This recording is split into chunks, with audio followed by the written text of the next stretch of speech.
I'm here with Tim Weyrich, who's Professor of Visual Computing at the Department of Computer Science, University College London, and Deputy Director of the UCL Center for Digital Humanities at UCL as well. Tim, thank you Yes. so much for joining us today. What is it that you do? What is visual computing, Tim? Right. Visual computing is more of a summary term that involves topics of computer vision and topics of computer graphics.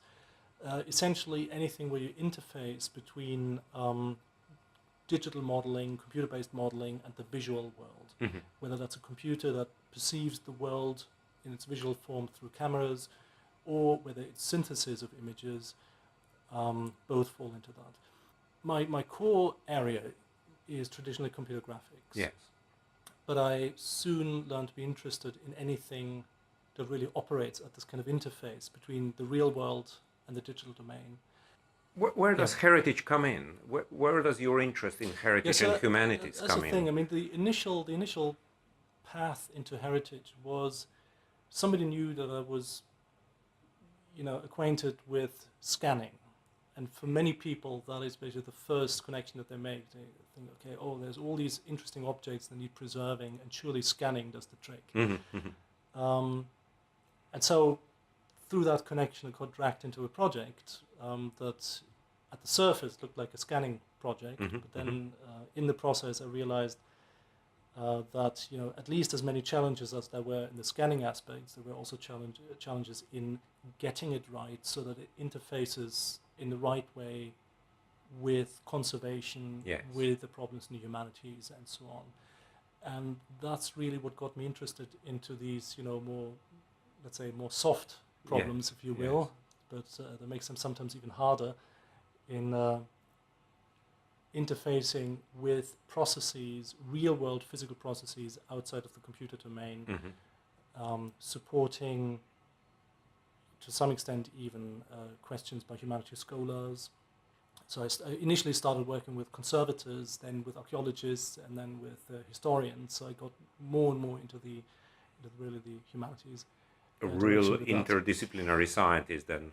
The thing is, I'm always careful claiming expertise in the other discipline. Right? I am first and foremost a computer scientist, specializing in computer graphics.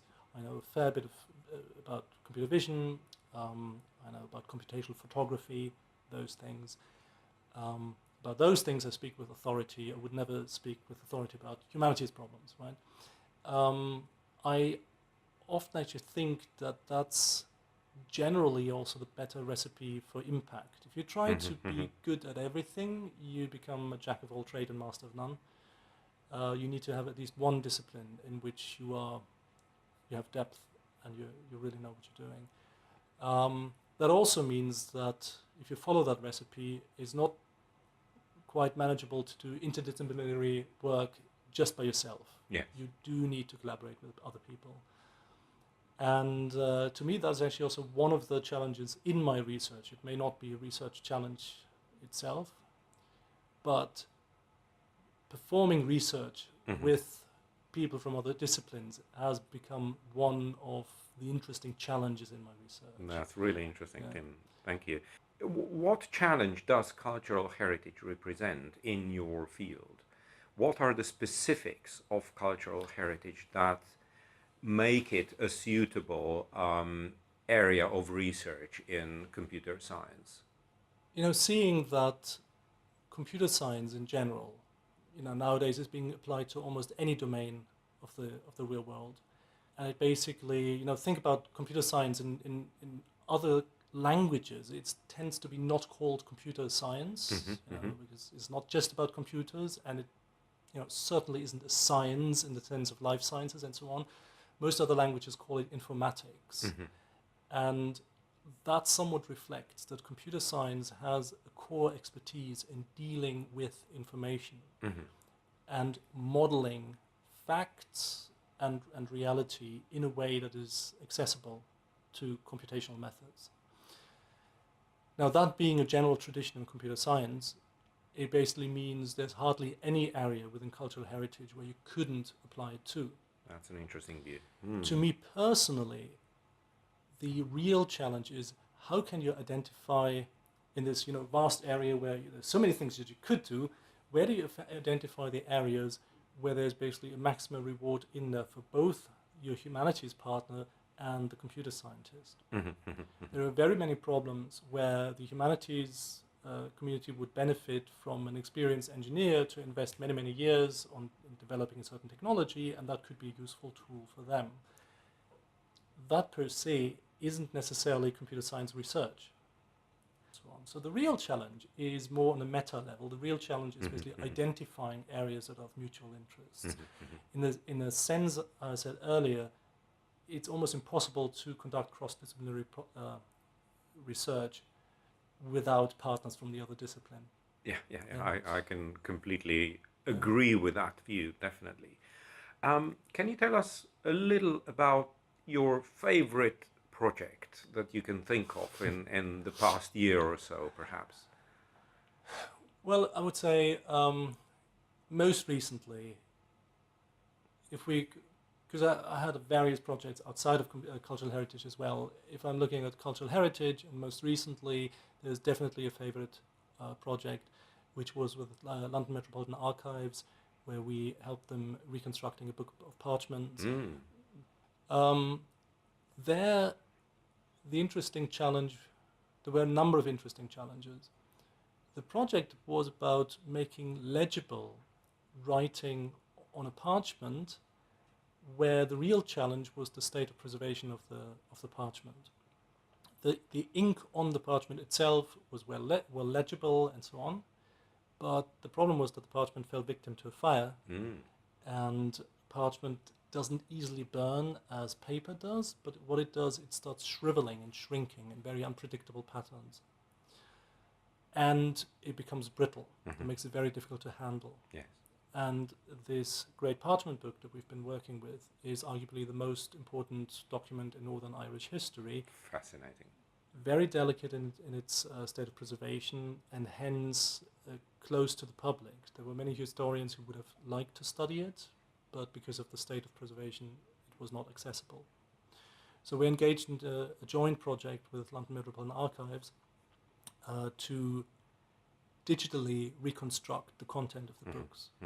That involved partially physical restoration by our partners at London Metropolitan Archives, but we also developed a scanning method to acquire the 3D shape and contents of these parchments that were no longer flat objects. They were internally they were often named the Popperdam manuscript because they had a little bit of the shape of Popperdams, often even sounded similarly if you put them on the table. And that posed that in connection with the fact that there's been many of these parchments. This wasn't a one-off scanning jobs. There were hundreds of pages to be scanned. That posed some interesting problems in terms of the acquisition methodology. How do you process it? And how can you transform the data in a form that is helpful for then transcription? Because the goal was not to just create a 3D replica in itself. The goal was to provide a enhanced version of it that a professional transcriber can use to extract the information. Fantastic. That's truly fascinating. And the project went, I have to say, it went very well. And I think one of the reasons it did was that we were very careful in scoping the problem before we even started settling on any technology. And most valuable was that we learned the things that we didn't have to scan. I'm saying this because, as I said earlier, that it's easy as if you're an engineer to say, I've got my favorite technology, I'm looking for a problem, to then basically start applying this, if all you have a hammer, everything looks like a nail. If you apply things in that fashion, it doesn't always lead to the expected outcomes. And in this particular case, I had some favorite hammers to extract, visual appearance of surfaces, sheen on the surface of the parchment, spectral properties, and so on. But LMA were very helpful in explaining to me that none of that was relevant because it essentially boiled down to finding out, which bits are ink, which bits are parchment. Nothing else mattered for the specific purpose of transcription. And that helped us to really basically focus on the relevant path towards digital reconstruction. That's really fascinating. Professor Tim Weyrich, thank you so much for this interview. It was really, really interesting and lots of food for thought. I wish you a lot of success in your future research. Thank you.